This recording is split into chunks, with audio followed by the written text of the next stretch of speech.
Yeah, I think I'm online. Uh, with all the respect, this is Dion Phalange. I have a complaint to make to some of the taxi drivers. I know it's not all taxi drivers in South Africa, but some of the taxi drivers just want to have a complaint on South African Taxi Association to deal with this matter in a proper and a manner way. I have a complaint today. I just come from town now. On my way home, in the taxi that I was in, another taxi came was driving the Erasmus taxi ET. There's these other taxis in Pretoria, the other side of Pretoria on the north side. They call them ET. It's Erasmus Taxi Association. The driver, he's driving while counting money, and that driver, he nearly hit our taxi.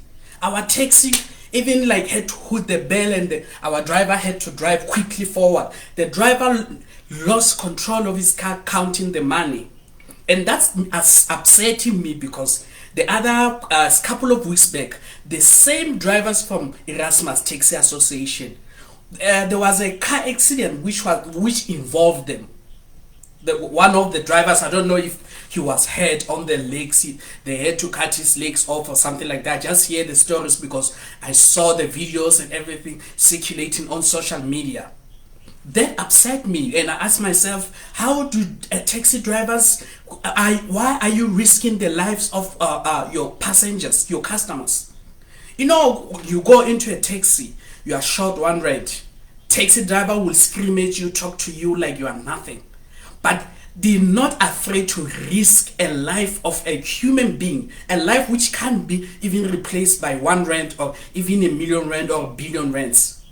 But you go there, you short 2 rand, they will talk, they will make noise and tell you how much they are not working for free, or and yeah, this taxi, this, they will tell you many stories that nothing is free. And some of them, I'm not saying it's all of you, remember that. Some of them, they're even disrespectful when you speak to people. You are very disrespectful. You don't know how to treat customers. You know what's surprising about South African taxi drivers, some of you? You are able, like when I come into a taxi, I can come into a taxi really short. A customer that I am a customer every day, come to you and tell you that I'm short 1 rand, I'm going to town. Can I please come in? And then he's going to tell you that you won't go to checkers and tell them that you are short 1 rand, but you are able to tell me that you are short 1 rand. But forgetting that the service that I receive at checkers is first class service. The service that you get at checkers is first class service. The service that you get, that you say no, you won't go to main lane or to two words and tell them you're short 1 rand. But the service that you get there is first class. Even when you complain, they get back to you quickly. But you don't give people the right services. People must complain. The taxi that I took to town today, the driver was not wearing a mask.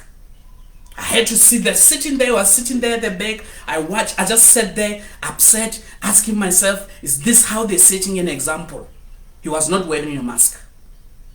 Ask yourself, do you as taxi association have time with your members and have meetings? Take them to workshops to make them better people and say, hey, wear your mask. This is how you're supposed to work with customers or interact with customers. Customers are people. They are spending their money. The same way that you are able to tell them that when they are short 1 rand, to tell them that you won't go to ShopRite and tell them that you are short 1 rand. Then give the service that gives a Checkers, ShopRite, or any mall. Give that same service. It's upset, that someone you're gambling with human beings' life. The person is sitting there. He was counting money while he's driving on an expressway. He's on the highway expressway where the cars are moving fast. He's busy counting money, risking everyone's lives. He's risking my life. He's risking everyone's life. The people that I was with in the taxi with, he was risking their life. What if we never made it home?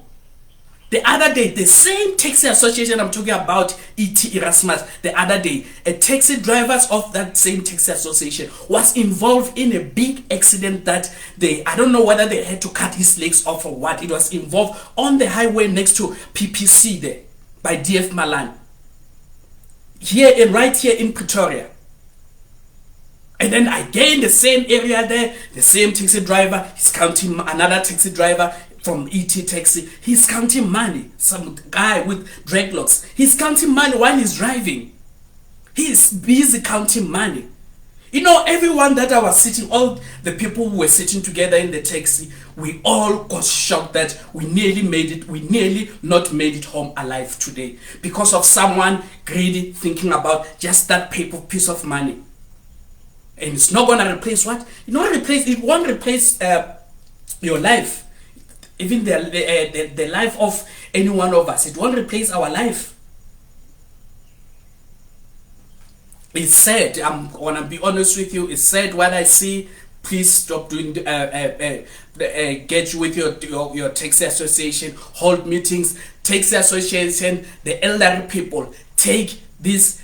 Whether they are youngsters and any one of them, take them to workshops where they workshop them about how to work with customers, how to drive safely on the road. They must know on the road they are not alone, and they are not only driving with some of the South Africans that they disrespecting. There are people from overseas, diplomats who are staying in South Africa. They are driving on the roads. They're putting their lives on the risk again.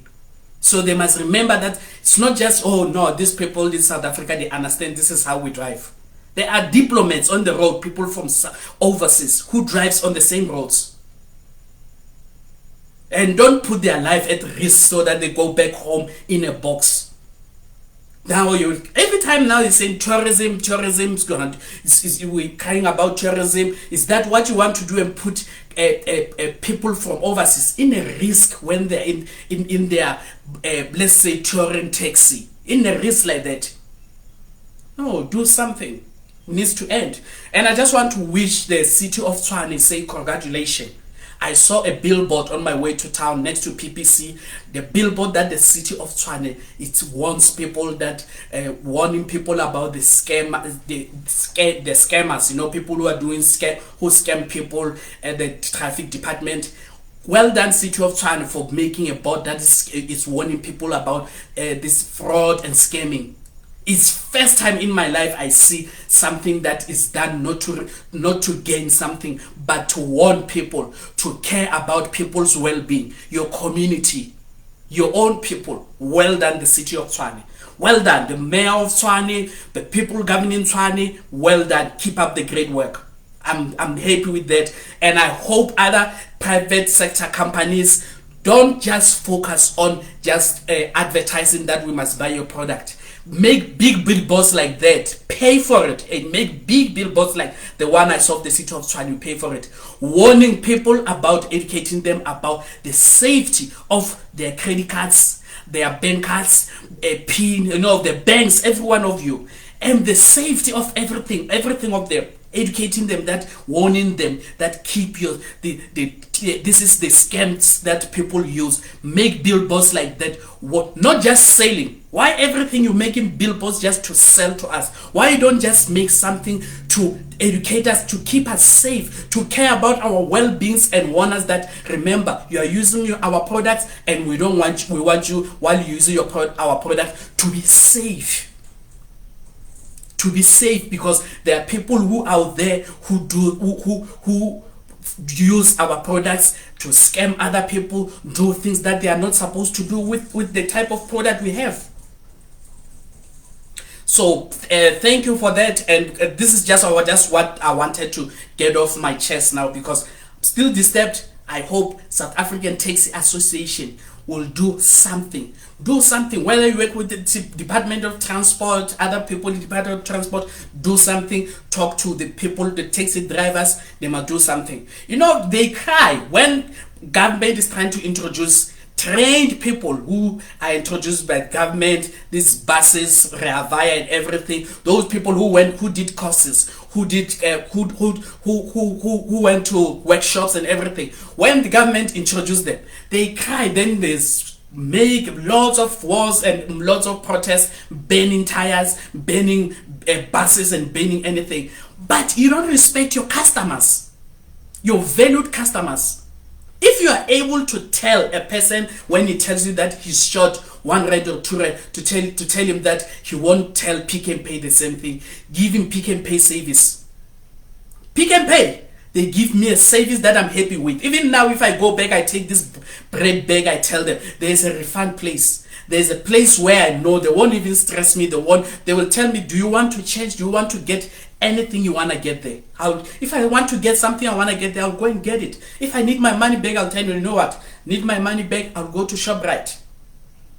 That's real competition. No bending, nothing. But you just want to collect money. It's like all of you just money. And after money, you don't care about well-being of people, well-being of the people in the taxi that you are carrying. You are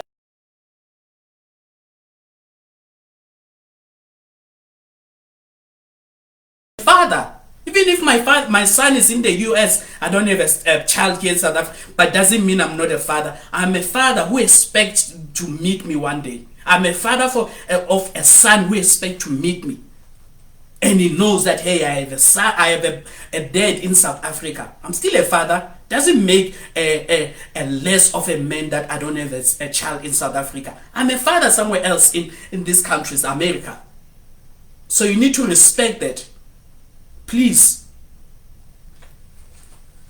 I'm going to leave it right there and do the right thing for the community of South Africa Taxi Association. Please.